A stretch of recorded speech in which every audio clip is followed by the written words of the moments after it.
Alright, well today guys, I figured we actually use the Grom for what it was intended to be used for, which is stunting, which is why I bought it. I don't need 3 bikes in my garage to just ride them normally, okay?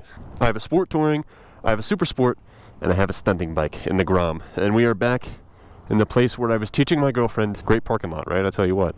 This will be a series. I'm going to be documenting my Grom wheelie progression with this beautiful thing right here. And yeah, I mean, I'm really excited. I know a few things about how to wheelie, like, you know, general how to do, like bring in the clutch, dump it with the RPMs up, and that'll pop the front wheel up. But the Grom is so light that I feel like you also have to, like, I don't know, like compress the handlebars and like pull them back so that the front wheel can come up. So yeah, like I said, this is going to be a series. I'm going to document from the very beginning, which is now, until I'm hitting balance point on the Grom, until I'm, you know, hitting balance point on one of my other big bikes. That's what this bike is intended for, and the weather is finally nice enough for me to do this consistently, and I figured why not make it into an actual series. So this is episode 1. Let's get to it. We got a very non-cold start on a 2022 Honda Grom. Wow, so much power.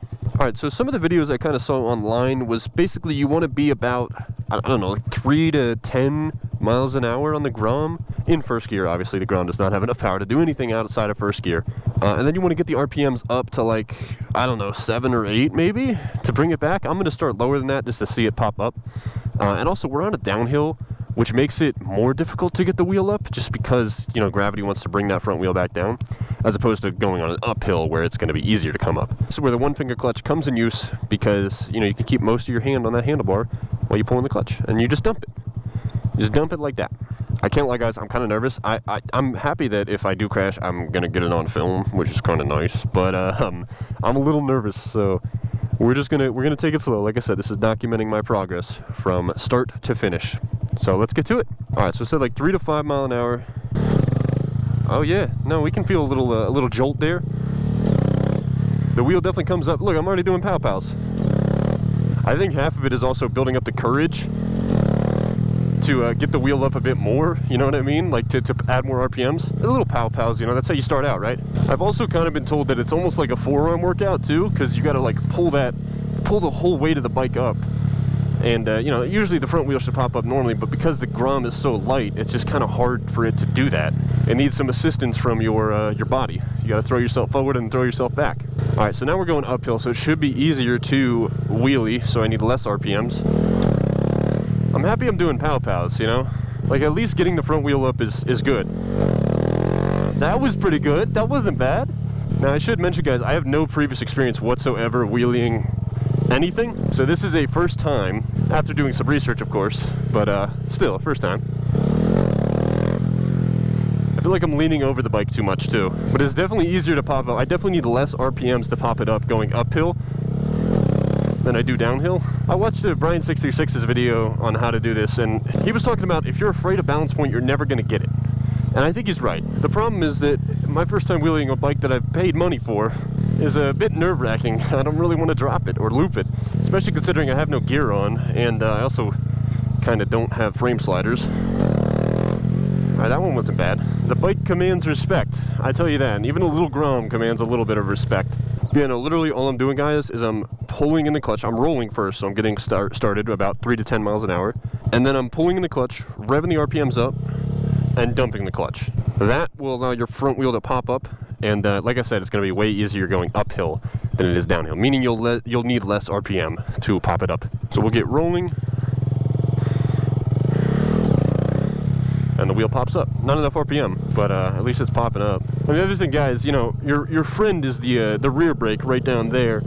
If you just hit on that rear brake, you're going to slam right back down, no matter how far up you go, unless you go too far initially. I think it's about getting comfortable with the pow-pows first, and then you can progress into deeper ones, or like further back, that is. I will say it's kind of a workout too. If it's kind of a hot day, it's not that hot today, but if it was kind of a hot day, I feel like I would be getting some workout in. I bet you guys are watching this video like, man, he's too afraid to get balance point and to give it too much gas. And if you've ever done a wheelie before, you would understand, especially your first wheelie or like your first time doing it. I bet you were scared too. I bet you were scared that all your precious money that you have was going to go to waste somehow. I think I'm kind of afraid of that. And I talked to my mom today, and I said I was going to attempt doing wheelies, and she was like, oh, hell no. She said you don't need to do wheelies, and I told her, well, you don't need to ride motorcycle around either, do you? But it's fun, that's the point. Dude, it's not easy. I swear to God, it's not as easy as it looks. It's half mental, though. Because all you have to do, like, I'm capable of giving it more gas to bring it back up. It's just half mental. It's like you got to get over that hump that, hey, this is my bike, and I'm okay if I drop it, if I loop it. I know I'm not going to find balance point today. I'm not attempting to do that. I'm just attempting to find the RPM range that I need to dump the clutch at. The worst part about finding balance point is, like, you ever sit in a chair and realize that you're about to fall back and you got to catch yourself? I think that's what balance point is, and you have to maintain that position right there, which I think is going to be the extremely difficult part for me, is not aborting. And I think it just takes practice. You know, you just got to get comfortable. It's like anything. You got to get practice. You can't be afraid of failure too, which I kind of am right now. So what do you guys think? Is it easy? Am I doing okay? Let me know. I feel like I'm not doing terrible for my first ever time. Getting a little bit, you know, pow-pows, getting it up a little bit. It's not terrible. You know, balance point is not going to come in one day. I'm not expecting it to. All right, bad news, guys. I kind of just had a cop walk right up to me and say that I can't be doing what I'm doing in this area. He actually parked, I mean, you guys can't see it, but it's right behind the camera. He parked right here as I was taking a break, and he's like, yeah, I saw you doing wheelies earlier, so you can't do that, pretty much. Which sucks, too, because, like, I don't know, I'm trying to get better, man. Like, wouldn't you rather me do them in the parking lot than on the street? Because I'm going to find a way to do them regardless, you know what I mean? Anyways, it's just unfortunate, but that was my wheelie progress for today, as you saw.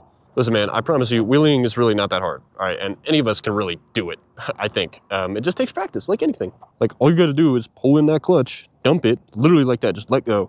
You don't want to do a slower release. You want to just let go as you add throttle. And then your best friend is this guy right here, your rear brake, to ensure that you are not going to fall backwards off the bike, which none of us want that happening, obviously. But hey, at least the cop said he liked my bike. I don't know how you can really not like a Grom. It's so good. He was a chill guy. He was also a Utah State cop, so not a real cop. Can I say that? I don't know. But he's right, of course. It is a beautiful bike, and he's wrong for stopping me from wheeling. So I don't really know where to go anymore, but I guess we will find somewhere else some other time. Do you guys remember when I said, like, a while ago that Logan is over-patrolled? Do you kind of understand what I'm saying, bro? I know I didn't get it on film. You just have to take my word for it. I swear there was a cop, a Utah State cop, came up, used his own words verbatim, and I'm quoting, I saw the tripod and the camera and the bike, and I just wanted to make sure you weren't doing anything stupid. What is that? What does that constitute, you know? Like, does that constitute me wheeling? Is that a stupid thing to do? Probably, yeah. If I was a cop, would I come up to you and would I say, no, you can't do this? Like, would I do that as a cop? No. If I had told him that I was wheeling, I mean, he saw it, but, like, still, if I had said something and, you know, said, is this okay? He would have said no. He was making sure I wasn't doing anything stupid. It's so stupid, man. That in itself is stupid. You understand what I'm saying? I just do not understand people like that, and cops especially, and it's all over Logan, too, man. It's like a plague, I swear. Everybody's so uptight. Just let loose and have some fun. He didn't kick me out, though. He just, he said that, hey, you can't be doing that here. So, you know, he was a chill cop, but, like, again, I still wouldn't personally do that if I was a cop. Anyway, moving on, I guess we're going to get a little ride in now, at least a little ride back home, because I can't wheelie anymore. Wheelie through the cemetery. I was thinking about, like, if I learn wheelies, I want to wheelie down Old Main, which is, like, the quad. It's like our little, I don't know, our area where there's, like, walkways. It's a big, like, plus sign, almost, of walkways. So I kind of wanted to take the bike onto campus and, you know, maybe do that. Now, I would understand if I got kicked out for that. It's not going to stop me from maybe trying it. But still, dude, I tell you how many looks. Like, I can give people the side eye without turning my full head to look at them. You know how many looks I've gotten just since riding motorcycle? If you guys out there want to ride motorcycle, you will get attention. So, if you don't like attention, then I would probably steer clear of motorcycles. People look at you all the time. And most of the time it's actually guys. So all you guys that want to get a motorcycle thinking that girls, you're going to pick up some girls, yeah, that's not happening, buddy. You might get a few girls looking at you, but you're going to get mostly people that are dudes, like that guy right there who just literally looked right at me. It's crazy to think the semester's over, man. It's crazy to think I've been in college for 3 years, too. It's just something to me that just seems so distant not too long ago. Oh, let's get the top speed right here, shall we? Gotta keep that momentum going. Literally full throttle, by the way. Yeah, it's kind of funny, the Grom only has 5 gears. I mean, it's a small bike, 125, so if you guys really want a beginner bike, the Grom would be for you. But even then, I still recommend against actually going for the Grom. I think it's just so, like, it's just not enough. You're gonna outgrow it. If I started in this bike, I would have outgrown it so fast. I mean, I outgrew my 500 Cruiser that I started on, and that thing was, you know, that could go 130. Also, what I tell people is that it's not necessarily about how fast it can go on the top end, like your top speed.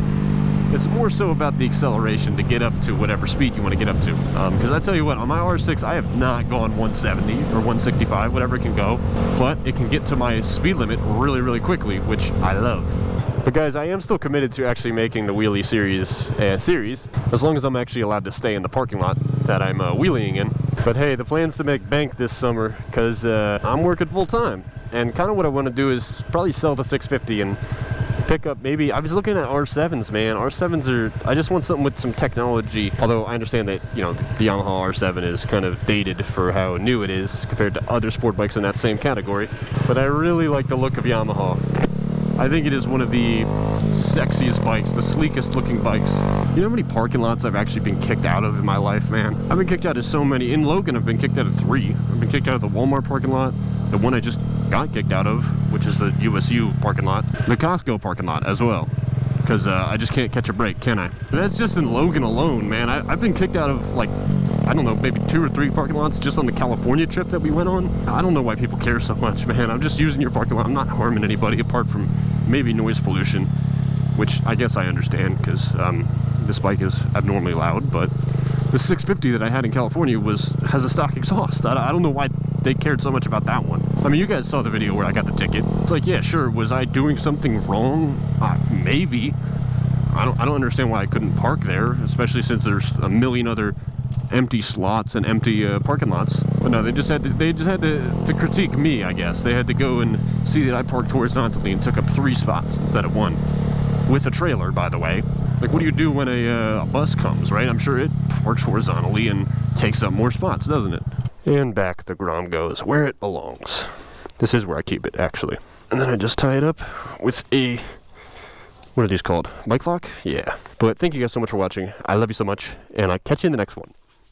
Peace.